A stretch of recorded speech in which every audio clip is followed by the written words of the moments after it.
నమస్తే ఫ్రెండ్స్, నేను మీ Surya Sunil. Welcome to our channel.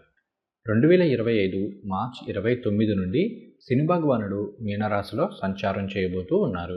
ఈ రోజు నుండి ధనుర్రాశి వారికి అర్ధాష్టమ శని అనేది ప్రారంభం అవుతుంది. మరి ఈ అర్ధాష్టమ శనిలో ధనుర్రాశి వారు ఎటువంటి ఫలితాలను పొందబోతున్నారు అనేది ఈ వీడియోలో తెలుసుకుందాం.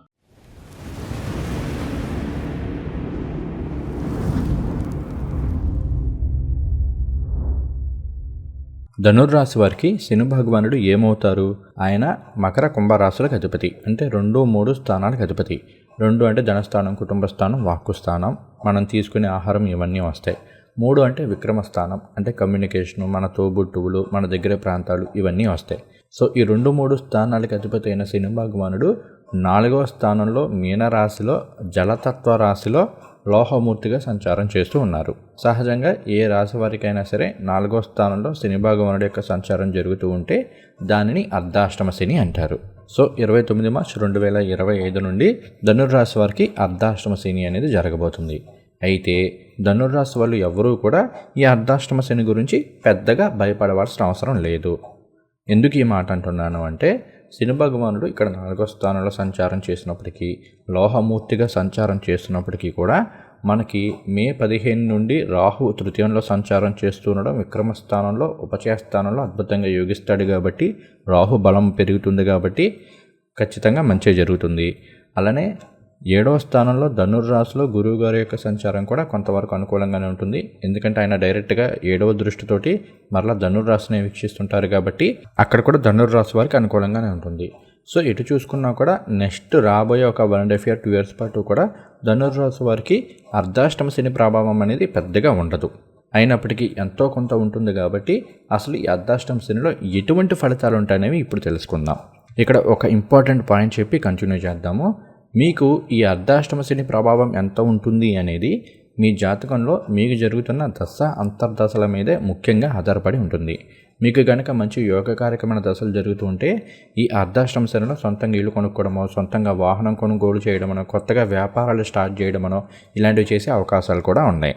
అదే ఒకవేళ మీ జాతకంలో సరైన దశ అంతర్దశలు జరగకుండా ఏదైనా కాస్త ఇబ్బంది పట్టే దశలు జరుగుతూ ఉంటే ఈ కాలంలో కాస్త కెరీర్లో ఇబ్బందులు కావచ్చు, ముఖ్యంగా వర్క్ స్ట్రెస్ పెరగడం కావచ్చు, ఇటువంటి ఉండే అవకాశాలు ఉంటాయి. అలానే చిన్నపాటి హెల్త్ ఇష్యూస్ వచ్చే అవకాశాలు ఉన్నాయి. అలానే సొంతంగా ఏదైనా ఇల్లు కొనాలి, వాహనాలు కొనుగోలు చేయాలనుకుంటున్న వాళ్ళకి ఆబ్స్టికల్స్ ఉండడము, డిలేస్ అవుతుండడము ఇలాంటివి జరుగుతుంటాయి.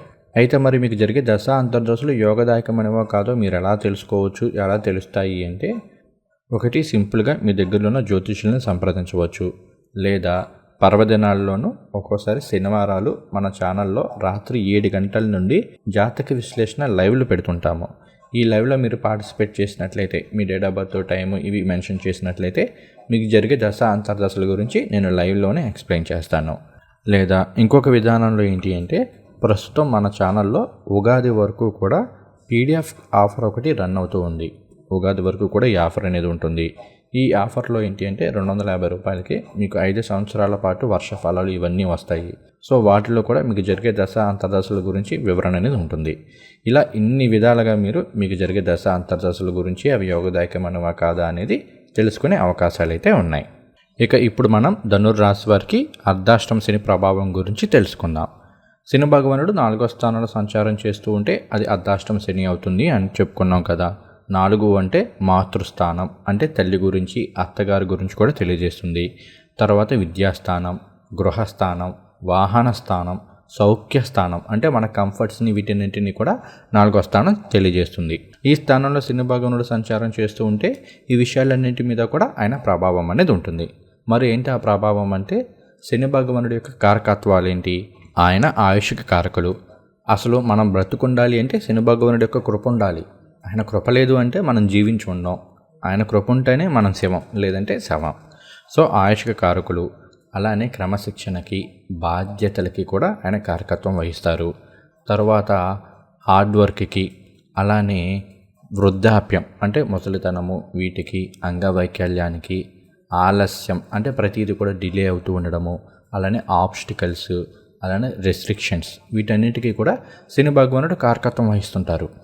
ఇలాంటి శని భగవానుడు 4వ స్థానంలో సంచారం చేస్తున్నారు అంటే ధనుర్రాశి వాళ్ళు అన్నింటికంటే బాగా గుర్తుపెట్టుకోవాల్సిన విషయం, మీరు మీ అమ్మగారికి సంబంధించో, మీ అత్తగారికి సంబంధించో, ఇంట్లో కుటుంబ సభ్యులకి సంబంధించో, అలానే ఇంటికి సంబంధించి, వాహనాలకు సంబంధించి, ఉద్యోగానికి సంబంధించిన విషయాల్లో చాలా బాధ్యతగా ఉండాలి, చాలా క్రమశిక్షణతో ఉండాలి అనేది గుర్తుపెట్టుకోండి.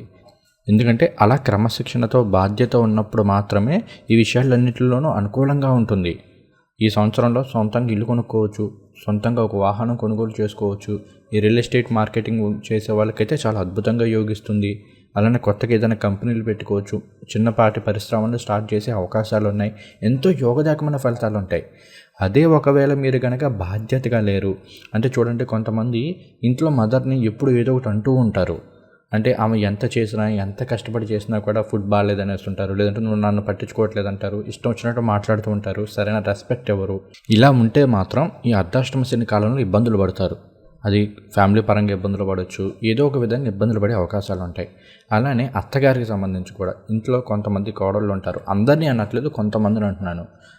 మదర్ని ఒకలాగా, అత్తగారిని ఒకలాగా చూస్తూ ఉంటారు, చీటిపోటు మాటలు అంటూ ఉంటారు, సంథింగ్ ఇట్లాంటివి కూడా జరుగుతూ ఉన్నాయి. సో అటువంటి వాళ్ళకు కూడా ఈ కాలంలో ఫ్యామిలీలో డిస్టర్బెన్సెస్ వచ్చే అవకాశాలు ఉంటాయి.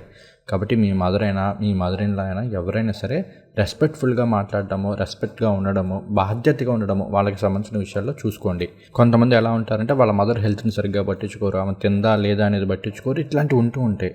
సో ఈ టైంలో మాత్రం ఇలాంటి విషయాల్లో మీరు చాలా జాగ్రత్తగా ఉండాలి. ఇక్కడ ఒక చిన్న రెమెడీ చెప్తా చూడండి. ఎవరికైనా సరే అర్ధాష్టమ శని జరుగుతుంది, మీ మదర్ ఉన్నారు అంటే మీరు ఇంటి నుండి బయటికి వెళ్ళేటప్పుడు ప్రతిరోజు కూడా ఆమె కాళ్ళకి నమస్కారం చేసుకొని ఆమె ఆశీర్వాదం తీసుకొని బయటికి వెళ్ళండి. అన్ని విధాలా కూడా విజయం అనేది చేకూరుతుంది. అలానే 4 అనేది సుఖస్థానం అవుతుంది. ముఖ్యంగా ఏంటి అంటే మన కంఫర్ట్స్ని తెలియజేసే స్థానం. ఈ స్థానంలో శని భగవానుడు సంచారం చేస్తున్నారంటే కాస్త ఆ కంఫర్ట్స్ అనేవి తగ్గే అవకాశాలు ఉన్నాయి. అంటే ఉద్యోగులు అనుకోండి, కాస్త వాళ్ళకి ఉద్యోగంలో ప్రమోషన్లు వచ్చి బాధ్యతలు పెరిగి వర్క్ స్ట్రెస్ అనేది ఉండవచ్చు. అలానే ఒకవేళ వ్యాపారస్తులు అనుకోండి, వాళ్ళకి బిజినెస్ పెరుగుతుంది, దాంతోపాటు ఈ వర్క్ స్ట్రెస్ ఎక్కువగా ఉంటుంది, ఎక్కువ గంటలు పనిచేయాల్సి రావాల్సిన పరిస్థితులు ఏర్పడతాయి. ఇలాంటి సిచ్యువేషన్స్ అయితే ఉంటాయి. అలానే ఇంకొంతమందికి ఏంటి అంటే కాంట్రాక్ట్ ఉద్యోగులు ఇలాంటి వాళ్ళు ఉంటారు. వాళ్ళకి కాస్త ఉద్యోగం పర్మనెంట్ అవుతుందో లేదో తెలీదు. ఆ పర్మనెంట్ అవ్వాలంటే మనం ఇంకా ఎక్కువ కష్టపడాలన్న ఉద్దేశంతో 8 గంటలు పనిచేసే వాళ్ళు కాస్త 10 గంటలు 12 గంటలు పని చేయాల్సిన పరిస్థితులు అనేవి ఈ కాలంలో ఏర్పడతాయి. సో ఏదైనా సరే ఈ ధనుర్రాశిలో ఉన్న వాళ్ళకి ఈ 2.5 సంవత్సరాల్లో కాస్త వర్క్ స్ట్రెస్ ఎక్కువగా ఉండడము, మీ కంఫర్ట్స్ అనేవి కాస్త తగ్గడము. అంటే ఒకప్పుడు 5 రోజులు పనిచేసే వాళ్ళు ఈసారి 6-7 రోజులు కూడా పని చేయాల్సి రావడం, అంటే వారం అంతా కూడా పని చేయాల్సిన పరిస్థితులు ఏర్పడుతూ ఉంటాయి. సెలవులు అనేవి తొందరగా దొరకవు. సో ఇలాంటి సిచ్యువేషన్స్ని ఫేస్ చేసే అవకాశాలు అనేవి ఈ కాలంలో ఎక్కువగా ఉంటాయి. కాబట్టి మీరు కాస్త మెడిటేషన్ చేయడం అనేది అలవాటు చేసుకోండి. అన్ని విధాలా కూడా యోగిస్తుంది. పైగా ప్రాణాయామం అనేది ఈ అర్ధాష్టమ శని, ఈల్నెట్ శని వీటికి రెమెడీగా కూడా పనిచేస్తుంది. ఎందుకంటే శని భగవానుడు శ్వాసకారకుడు కాబట్టి అనుకూలంగా ఉంటుంది. అలానే శని భగవానుడు 4వ స్థానంలో సంచారం చేసినప్పుడు ఏంటి అంటే సొంతంగా ఒక ఇల్లు కొనుక్కోవాలనో, సొంతంగా వాహనం కొనుగోలు చేయాలనో, లేదంటే ఏదైనా చిన్నపాటి పరిశ్రమలు స్టార్ట్ చేయాలనో కోరిక అనేది ఎక్కువగా ఉంటుంది. ఆ డిజైర్స్ అనేవి విపరీతంగా ఉంటాయి. అలానే మీకు జరిగే దశలు బాగున్నట్లయితే ఈ టైంలో సొంతంగా ఒక ఇల్లు కొనుక్కోవచ్చు, సొంతంగా వాహనం కొనుగోలు చేసుకోవచ్చు, అలానే కొత్తగా ఏదైనా ఉద్యోగాన్ని సంపాదించుకోవచ్చు. ఇవన్నీ కూడా జరుగుతూ ఉంటాయి. అయితే ఏది జరిగినా కూడా ఫస్ట్ ఆఫ్ ఆల్ చిన్న ఆబ్స్టికల్స్ తోటి, చిన్న డిలేస్ తోటే ఏ పనైనా పూర్తవుతుంది. కాబట్టి మీరేంటి అంటే ఏదో 1-2 సార్లు ఏదైనా ఆబ్స్టికల్స్ వచ్చినాయి అంటే, ఫర్ ఎగ్జాంపుల్ మీరు ఏదో ఒక ఇల్లు కొనాలి అనుకుంటున్నారు, ఇంటికి సంబంధించి అడ్వాన్స్ ఇచ్చారు, ఆ తర్వాత లోన్కి వెళ్ళినప్పుడు ఒక బ్యాంక్ రిజెక్ట్ చేస్తుంది, రెండో బ్యాంక్ రిజెక్ట్ చేస్తుంది. దీంతో మీకు ఒక నిరాశ అనేది వచ్చేస్తుంది. అసలు మనం కొనుగోలు చేయగలమా లేదా అనే నిరాశ వస్తుంది. ఇక్కడ కొంతమంది ఏంటంటే ఆగిపోతారు, ఇంకా మన వల్ల అవ్వదేమో అని చెప్పేసి. బట్ ఇక్కడ మీరు కాస్త మొండిగా ప్రయత్నాలు చేసినట్లయితే ఒక 3వ ప్రయత్నమో 4వ ప్రయత్నమో ఖచ్చితంగా సక్సెస్ అవుతుంది. ఆ ఇంటిని మీరు సొంతం చేసుకునే అవకాశాలు కూడా ఉంటాయి. సో నేను ఎందుకు ఈ పాయింట్ చెప్తున్నానంటే కొన్ని సందర్భాల్లో ఈ అర్ధాష్టమ శని అది జరుగుతున్నప్పుడు మనసులో ఏదో తెలియని నిరాశ అనేది ఉంటుంది. ఇక్కడ కేవలం ఇంటికి సంబంధించినే కాదు, చదువుకి సంబంధించో, కెరియర్కి సంబంధించో, లేదంటే మనకి సంబంధించిన పర్సనల్ విషయాలలో కూడా ఏదో ఒక తెలియని నిరాశ, ఏదో తెలియని అన్సాటిస్ఫాక్షన్ అనేవి లైఫ్లో ఉంటూ ఉంటాయి. అందుకని ఈ పాయింట్ను పర్టికులర్గా చెప్తున్నాను. అలానే ఇక్కడ ఇంకొక ఇంపార్టెంట్ పాయింట్ కూడా చెప్తాను. ధనురాశి వాళ్ళు చాలా బాగా గుర్తుపెట్టుకోండి. ఈ అర్ధాష్టమ శని జరుగుతున్న కాలంలో మీకు మీ జీవితంలో సక్సెస్ అవ్వడానికి, అది మీరు కోరుకున్న రంగాల్లో, కొంతమందికి ఉద్యోగంలో సక్సెస్ అవ్వాలంటుంది, కొంతమందికి ఏదో ఇల్లు, కొంతమందికి ఏదో వాహనం కొనుగోలు చేయాలంటుంది. ఇలా మీ జీవితంలో మీరు సక్సెస్ అవ్వడానికి కావాల్సిన ఎన్నో ఆపర్చునిటీస్ అనేవి ఈ కాలంలో వస్తూ ఉంటాయి. అయితే ఇక్కడ మీరేంటి అంటే అమ్మో నేను ఈ పని చేయగలనో లేదన్న భయంతోనో, లేదంటే ఇది మన వల్ల అవుతుందా లేదా అనే దానితోనో, మెయిన్గా మీ మీద మీకు నమ్మకం లేకపోవడం వలన చాలా ఆపర్చునిటీస్ని కోల్పోయే అవకాశాలు ఉన్నాయి. ఒకటి. రెండోది ఏంటి అంటే మీరు మీ కంఫర్ట్ జోన్ నుంచి బయటికి రాకపోవడం వలన. అసలు అర్ధాష్టమ శని జరుగుతుంది అంటే మీ కంఫర్ట్ జోన్ నుంచి మీరు బయటకు వచ్చేసేయాలి. ఎంతసేపు మీ కంఫర్ట్ జోన్లోనే ఉంటాను, జీవితంలో సక్సెస్ అవ్వాలి అంటే మాత్రం ఈ కాలంలో అలాంటివి జరగవు అనే విషయాలు మీకు అర్థమవుతాయి. శని భగవానుడు అలాంటి పరిస్థితులను కూడా క్రియేట్ చేస్తాడు. సో మీరు కనుక మీ మీద మీరు నమ్మకాన్ని కోల్పోకుండా అలానే మీ కంఫర్ట్ జోన్ నుండి బయటకు వచ్చి కొత్త ప్రయత్నాలు చేసినట్లయితే ఈ కాలంలో సఫలీకృతమయ్యే అవకాశాలు అనేవి చాలా ఎక్కువగా ఉన్నాయి. అది ఏ విషయానికి సంబంధించి అయినా సరే చాలా బాగా సక్సెస్ అయ్యే అవకాశాలు ఉన్నాయి. కాబట్టి ఈ పాయింట్ చాలా బాగా గుర్తుపెట్టుకోండి. తర్వాత 4వ స్థానంలో మీనరాశిలో సంచారం చేస్తున్న శని భగవానుడు ఆయన 3వ దృష్టితోటి వృషభ రాశిని వీక్షిస్తుంటారు.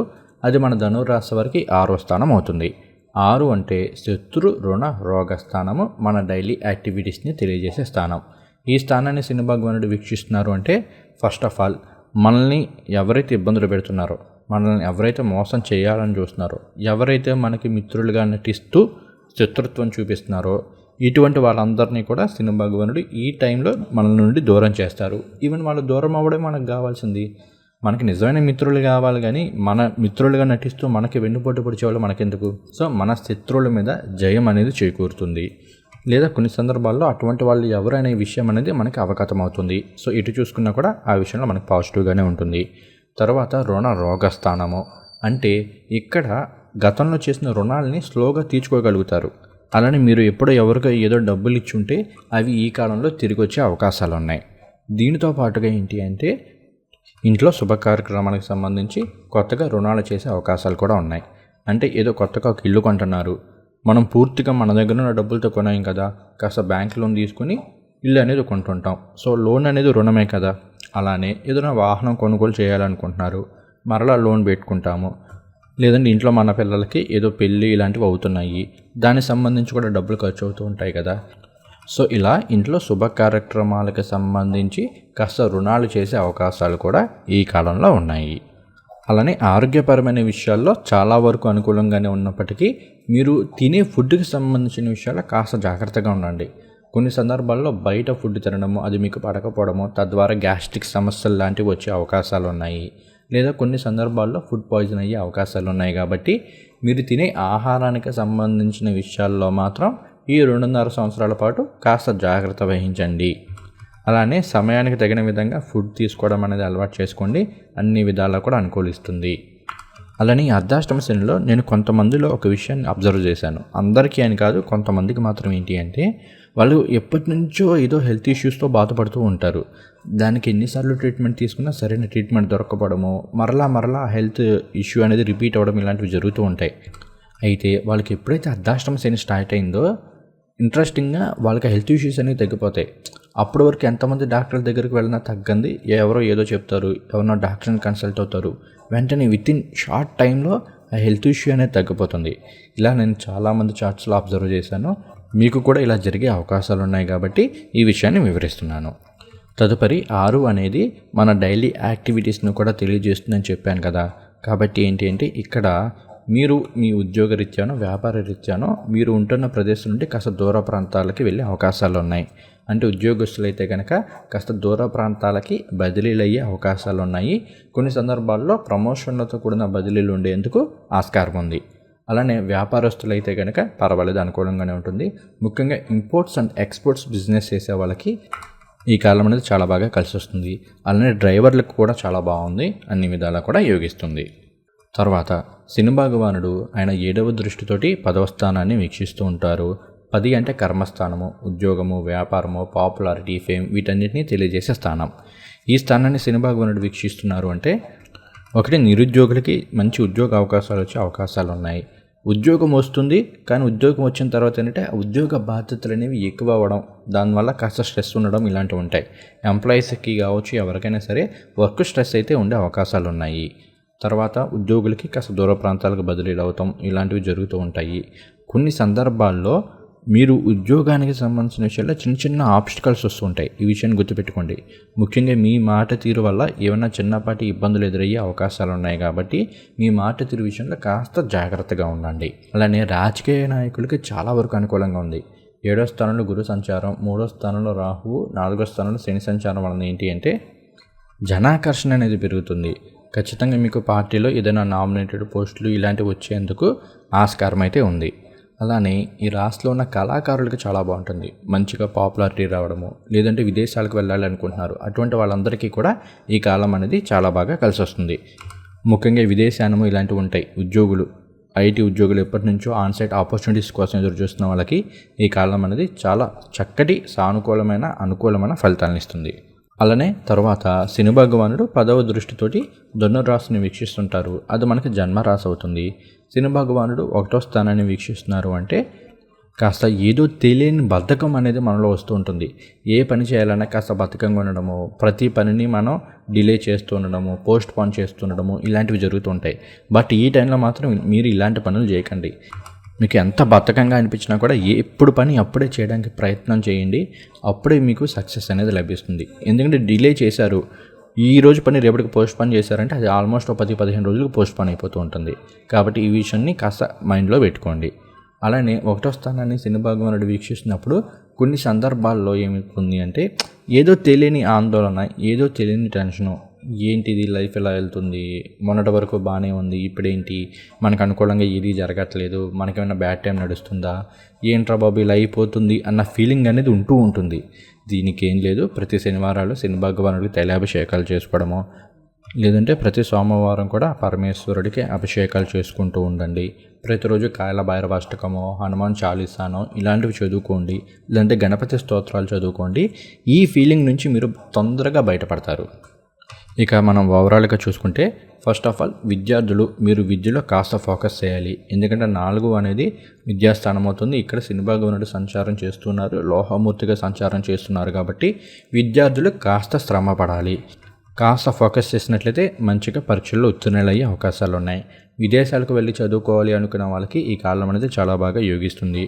తర్వాత మంచి క్యాంపసెస్లో ప్రవేశాలు లభించడం, తద్వారా మీరు హాస్టల్స్లో ఉండి చదువుకునే అవకాశాలు అయితే ఈ కాలంలో కొంతమేర గోచరిస్తున్నాయి. సో మీరు ప్రతిరోజు కూడా గణపతి స్తోత్రాలు చదువుకోండి, అన్ని విధాలా కూడా యోగిస్తుంది. తర్వాత ఈ రాశిలో ఉన్న ఉద్యోగులు, నిరుద్యోగులకి చూసుకుంటే నిరుద్యోగులకి ఉద్యోగం వచ్చే అవకాశాలు చాలా ఎక్కువగా ఉన్నాయి. అయితే ఉద్యోగులు వీళ్ళందరికీ కూడా వర్క్ స్ట్రెస్ అనేది కాస్త పెరగడము, కొన్ని సందర్భాల్లో దూర ప్రాంతాలకి బదిలీలు అయ్యే అవకాశాలు ఉన్నాయి. ఆన్సైట్ ఆపర్చునిటీస్ కోసం ఎదురు చూస్తున్న వాళ్ళకి మాత్రం ఈ కాలం అనేది చాలా బాగా కలిసి వస్తుందని చెప్పుకోవచ్చు. తర్వాత ఆర్థికపరమైన విషయాల్లో చూసుకుంటే చాలా వరకు అనుకూలంగానే ఉంది. ముఖ్యంగా రియల్ ఎస్టేట్ ఎగ్జిక్యూటివ్స్ కావచ్చు, మార్కెటింగ్ ఫీల్డ్లో ఉన్న వాళ్ళు కావచ్చు, కళాకారులు కావచ్చు, కార్మికులు కావచ్చు, వీళ్ళందరికీ చాలా వరకు అనుకూలంగానే ఉంటుంది. కాస్త పని ఒత్తిడి ఉన్నప్పటికీ కూడా కార్యజయం ఉంటుంది. వృత్తిలో బాగా సక్సెస్ అయ్యే అవకాశాలు కూడా ఉన్నాయి. తర్వాత గతంలో చేసిన రుణాలను తీర్చుకోగలుగుతారు. ఇంట్లో శుభ కార్యక్రమాలకు సంబంధించి కొత్తగా రుణాలు చేసే అవకాశాలు అయితే ఉన్నాయి. సొంతంగా ఇల్లు కొనుక్కోవడమో, సొంతంగా వాహనం కొనుగోలు చేసే అవకాశాలు కూడా ఈ కాలంలో ఎక్కువగా ఉన్నాయి. అలానే ఆల్రెడీ ఇల్లున్న వాళ్ళు ఇంటికి సంబంధించిన మరమ్మతులు చేసుకోవడము ఇలాంటివి చేసే అవకాశాలు కూడా ఉన్నాయి. తర్వాత ఆరోగ్యపరమైన విషయాల పరంగా చూసుకుంటే అనుకూలంగానే ఉంది. మిమ్మల్ని కాస్త దీర్ఘకాలంగా ఇబ్బంది పెడుతున్న అనారోగ్య సమస్యల నుండి బయటపడే అవకాశాలు కానీ, అటువంటి అనారోగ్య సమస్యలు ఈ కాలంలో కంట్రోల్లో ఉండే అవకాశాలు అయితే ఉన్నాయి. అలానే ఇంకొకటి ఏంటి అంటే మీరు టైం టు టైం ఫుడ్ తినడం అనేది అలవాటు చేసుకోండి. అలానే బయట ఫుడ్ తినడం అనేది కాస్త అవాయిడ్ చేయండి. ఎందుకంటే కొన్ని సందర్భాల్లో గ్యాస్ట్రిక్ సమస్యలను, లేదు అంటే కనుక ఫుడ్ రియాక్షన్ వలన ఫుడ్ పాయిజన్ ఇలాంటివి అయ్యే అవకాశాలు ఉన్నాయి. కాబట్టి కాస్త ఈ విషయాల్లో కొంత జాగ్రత్తగా ఉండండి. తర్వాత మీరు వేరే వాళ్ళకి అప్పులు ఇప్పించే విషయంలో కూడా కొంత కేర్ఫుల్గా ఉండండి. అంటే మీరు మధ్యలో ఉండి షూరిటీలు ఇప్పించడము ఇటువంటి చేస్తే మాత్రం కొంత ఇబ్బందులు పడే అవకాశాలు ఉన్నాయి. కాబట్టి ఈ విషయంలో కేర్ఫుల్గా ఉండండి. మీరు ఎంత నమ్మిన వాళ్ళైనా, ఎంత స్నేహితులైనా సరే ఈ టైంలో ఇలాంటి విషయాల్లో మాత్రం ఇన్వాల్వ్ అవ్వకండి. అలానే ఇంకొన్ని సందర్భాల్లో మీ ఇంట్లో మీ కుటుంబ సభ్యుల మధ్య కావచ్చు, మీ బంధువులతో కావచ్చు చిన్నపాటి వైరం వచ్చే అవకాశాలు ఉన్నాయి. మోస్ట్లీ ఏంటంటే మీ మాట తీరు వలనో, ఇటువంటి వాటి ద్వారానో, లేక మీరు మరీ మెత్తగా ఉండడం వలన కాస్త ఇబ్బందులు ఎదురయ్యే అవకాశాలు ఉన్నాయి. ఇలా మీకు ఇంట్లో ఏమైనా సమస్యలు వస్తున్నాయి అనుకుంటే మాత్రం చక్కగా ప్రతి సోమవారం కూడా పరమేశ్వరుడికి అభిషేకాలు అవి చేసుకోండి. ఆ సమస్యల యొక్క తీవ్రతరం అనేది తగ్గుతుంది. ఇంట్లో కాస్త సుఖ సంతోషాలు అనేవి ఉంటాయి. అలానే ఇంట్లో శుభ కార్యక్రమాలు కలిసి వస్తాయి. వివాహం కాని వారికి వివాహం కావచ్చు, సంతానం లేని వారికి సంతానం కావచ్చు. ఇలా ఇంట్లో శుభ కార్యక్రమాలు కలిసి వచ్చే అవకాశాలు అనేవి కాస్త ఎక్కువగానే ఉన్నాయి. ఇక ఇప్పుడు మనం ధనుర్రాశిలోని ఒక్కొక్క నక్షత్రాన్ని తీసుకుని ఆ నక్షత్రాన్ని బేస్ చేసుకొని ఫలితాలను చెప్పుకుందాము. ఇక్కడ మీకు శని భగవానుడు ఏ సమయంలో ఏ నక్షత్రంలో సంచారం చేస్తున్నారు అనేది డిస్ప్లే చేశాను. ఇదే ఇమేజ్ అనేది మన మకరా టీవీ తెలుగు ఇన్స్టాగ్రామ్ ఛానల్లో కూడా ఉంటుంది. అక్కడ నుండి అయినా సరే మీరు సేవ్ చేసుకోవచ్చు. ముందుగా మూలా నక్షత్రం. మూలా నక్షత్రం వారికి పూర్వభాద్రలో శని సంచారం అనేది నైదన తారవుతుంది. ఇది అంత అనుకూలమైన తారాబలం అయితే కాదు. కాబట్టి మూలా నక్షత్రం వారు శని భగవానుడు పూర్వభాద్రలో సంచారం చేస్తున్న కాలంలో మాత్రం ఈ డ్రైవింగ్కి సంబంధించిన విషయాల్లో, ఫుడ్కి సంబంధించిన విషయాల్లో చాలా జాగ్రత్తగా ఉండండి. కొన్ని సందర్భాల్లో మీకు ఏదో తెలియని కోపం వచ్చేయడం, తద్వారా ఎదుటి వాళ్ళని ఏదో అనడము, అక్కడి నుండి అవి చిన్న చిన్న సమస్యలుగా క్రియేట్ అయ్యి పోలీస్ స్టేషన్ దాకా వెళ్ళే అవకాశాలు కూడా ఉన్నాయి. కాబట్టి మీ మాట తీరు విషయంలో చాలా జాగ్రత్తగా ఉండండి. అయితే ఇక్కడ మీకు ఒక ప్లస్ పాయింట్ ఏంటి అంటే పూర్వభాద్ర 4వ పాదం ఒక్కటే ఈ మీనరాశిలో ఉంటుంది. కాబట్టి శని భగవానుడి సంచారం మహా అయితే నెల 10 రోజులు ఇలా ఆ నక్షత్రంలో ఉంటుంది. కాబట్టి ఈ నెల 10 రోజులు కాస్త జాగ్రత్తగా ఉండండి. తర్వాత శని భగవానుడు ఉత్తరాభాద్ర నక్షత్రంలో సంచారం చేయడం అనేది మిత్రతార అవుతుంది. అలానే రేవతి నక్షత్ర సంచారం అనేది పరమ మిత్రతార అవుతుంది. ఈ 2 నక్షత్రాల్లో కూడా శని భగవానుడి సంచారం అనేది అన్ని విధాలా కూడా యోగిస్తుంది. అన్నిట్లోనూ శుభ ఫలితాలను ఇస్తుంది. మీరు ప్రతిరోజు కూడా గణపతి స్తోత్రాలు పారాయణ చేసుకోవడము, ఆదిత్య హృదయ స్తోత్రం పారాయణ చేసుకోవడము, కాల భైరవాష్టకం చదువుకోవడం అనేది అలవాటు చేసుకోండి. అలానే ప్రతి సోమవారము లేదా శనివారాల్లో అభిషేకాలు చేస్తూ ఉండండి. అటు పరమేశ్వరుడికి ఇటు శని భగవానుడికి అభిషేకాలు చేస్తూ ఉండండి. అన్ని విధాలా కూడా యోగిస్తుంది. తర్వాత పూర్వాషాఢ నక్షత్రం. పూర్వాషాఢ నక్షత్రం వారికి పూర్వభాద్ర అనేది సాధన తారవుతుంది. కాబట్టి అన్ని విధాలా కూడా యోగిస్తుంది. తర్వాత శని భగవానుడు ఉత్తరాభాద్ర నక్షత్రంలో సంచారం చేయడం అనేది నైదన తారవుతుంది. అయితే శని భగవానుడికి ఉత్తరాభాద్ర తన సొంత నక్షత్రం కాబట్టి కొంతవరకు పర్వాలేదు. అయినప్పటికీ కూడా మీరేంటి అంటే ఫుడ్కి సంబంధించిన విషయంలోనూ, డ్రైవింగ్కి సంబంధించిన విషయంలోనూ, ఎదురు వాళ్ళకి ఏదైనా అప్పులు ఇచ్చే విషయంలోనూ మీరు షూరిటీలు ఉండే విషయంలో కాస్త జాగ్రత్తగా ఉండండి. అలానే గొడవ పడకండి. ఎంతటి సీరియస్ గొడవైనా వాడు ఎన్ని మిమ్మల్ని తిడుతున్నా కూడా సైలెంట్గా ఉండడానికి, అక్కడ నుంచి ఆ సిచ్యువేషన్ని అవాయిడ్ చేయడానికి ట్రై చేయండి. లేదంటే చిన్న చిన్న ఇబ్బందులు ఎదురయ్యే అవకాశాలు ఉన్నాయి. అయితే మీరు మరీ పెద్దగా భయపడిపోయి అమ్మో అదైపోయిద్దు ఇదైపోయిద్దు అన్నంత సీన్ ఏం లేదు. ఎందుకంటే రాహు యొక్క బలం బాగుంది, గురు బలం బాగుంది. కాబట్టి చాలా వరకు 99.99% ఎటువంటి ప్రాబ్లమ్స్ అనేవి రావు. మోస్ట్లీ ఏంటంటే గ్యాస్ట్రిక్ సమస్యలు ఇలాంటివి మాత్రం వచ్చే అవకాశాలు ఉంటాయి. కాబట్టి ఈ విషయంలో జాగ్రత్తగా ఉండండి. తర్వాత శని భగవానుడు రేవతి నక్షత్రంలో సంచారం చేయడం అనేది మాత్రం మిత్రతార అవుతుంది. అన్ని విధాలా కూడా యోగిస్తుంది. అన్నిట్లోనూ విజయాన్ని చేకూరుస్తుంది. మీరు కూడా ప్రతిరోజు లక్ష్మీ అష్టోత్తర శతనామావళి చదువుకోవడము, అలానే కాలభైరవాష్టకం చదువుకోవడము, అలానే సోమవారాల్లోనూ శనివారాల్లోనూ పరమేశ్వరుడికి అభిషేకాలు, శని భగవానుడికి అభిషేకాలు చేసుకుంటే అన్ని విధాలా యోగిస్తుంది. తర్వాత ఉత్తరాషాఢ నక్షత్రం. ఉత్తరాషాఢ నక్షత్రం వారికి పూర్వభాద్ర నక్షత్రం అనేది ప్రత్యక్ష తారవుతుంది. అంటే ఏం లేదు, చిన్న చిన్న ఆబ్స్టికల్స్, డిలేస్ ఇటువంటివి ఉంటాయి. అంతకుమించి పెద్ద ప్రాబ్లం ఏం లేదు. తర్వాత శని భగవానుడు ఉత్తరాభాద్ర నక్షత్రంలో సంచారం చేయడం అనేది సాధన తారవుతుంది. అన్ని విధాలా కూడా యోగిస్తుంది. లైఫ్లో మంచి సక్సెస్ని ఇస్తుంది. తర్వాత శని భగవానుడు రేవతి నక్షత్రంలో సంచారం చేయడం అనేది నైదన తారవుతుంది. నైదన తార అంటే కాస్త హెల్త్ ఇష్యూస్ రావడము, అలానే కాస్త వర్క్ స్ట్రెస్ ఎక్కువగా ఉండడము, ఇటువంటివన్నీ ఉంటూ ఉంటాయి. ఇక్కడ మీకు ఒక అడ్వాంటేజ్ ఏంటంటే రేవతి అనేది బుధ నక్షత్రము. అక్కడ బుధుడు శని ఇద్దరు స్నేహితులే. కాబట్టి అందులోనూ మీకు 3వ స్థానంలో రాహు సంచారం అనుకూలంగా ఉంది, 7వ స్థానంలో గురు సంచారం కూడా అనుకూలంగానే ఉంది. కాబట్టి మరీ సీరియస్గా ఏదో అయిపోతుంది అని చెప్పడానికి ఏమీ లేదు, కానీ కాస్త జాగ్రత్తగా ఉండాలి. డ్రైవింగ్కి సంబంధించి, ఎదుటి వాళ్ళతో మాట్లాడే మాటలకు సంబంధించి, అలానే మనం ఎవరితో అయినా షూరిటీలు ఇచ్చేటప్పుడు ఇలాంటి విషయాల్లో కాస్త జాగ్రత్తగా ఉండండి. మిగిలిన అన్ని విషయాల్లోనూ అనుకూలమైన ఫలితాలను పొందుతారు. మీరు ప్రతిరోజు కూడా సూర్య నమస్కారాలు చేసుకోండి. నాన్ వెజ్ తినే వాళ్ళైతే ఆదివారం నాన్ వెజ్ తినడం అనేది మానేసేయండి. అలానే సోమవారాలు శనివారాల్లో పరమేశ్వరుడికి, అలానే ఇటు శని భగవానుడికి తైలాభిషేకాలు చేసుకుంటూ ఉండండి. కాలభైరవాష్టకం చదువుకోండి. అన్ని విధాలా కూడా యోగిస్తుంది.